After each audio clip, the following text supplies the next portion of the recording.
Bicep work out చేద్దామని alternate dumbbell curls చేస్తున్నా. Right hand తో 12 reps చేసిన బానే ఉంది. లెఫ్ట్ హ్యాండ్ తో 8 reps కూడా రావట్లే.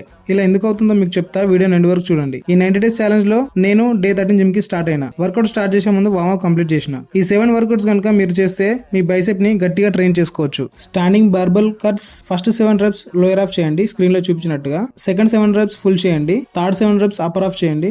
ఇలా 3 sets చేయండి. మీ బైసెప్ మస్తు పంప్ అవుతుంది. Standing reverse barbell curl 3 sets చేయండి. ఈచ్ సెట్ 12 reps చేయండి అండ్ వెయిట్ ఇంక్రీజెస్ చేయండి. Standing alternate dumbbell curls 3 sets. Standing alternate hammer curls 3 sets. Standing high pulley cable curls 3 sets. Preacher curls 3 sets. Concentration curls 3 sets. Workout complete చేసి treadmill పైన 10 minute walk చేసిన. Left hand తో ఎక్కువ reps చేయలేం starting లో, ఎందుకంటే left hand తో works తక్కువ చేస్తాం కాబట్టి.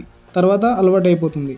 ఇలా ఎందుకు అవుతుందో మీకు పర్టికులర్ రీజన్ తెలిస్తే కింద కామెంట్ చేయండి. నేను నా డే 13 జిమ్ కంప్లీట్ చేసిన, మీరు కంప్లీట్ చేయండి. మళ్ళీ డే 14 వీడియోలో కలుద్దాం. ఈ వీడియోని మీ జిమ్ ఫ్రెండ్స్ కి షేర్ చేయండి. అండ్ ఇంకా ఇలాంటి జిమ్ వీడియోస్ కోసం మన ఛానల్ ని ఇప్పుడే సబ్స్క్రైబ్ చేసి ఫాలో చేసి సపోర్ట్ చేయండి.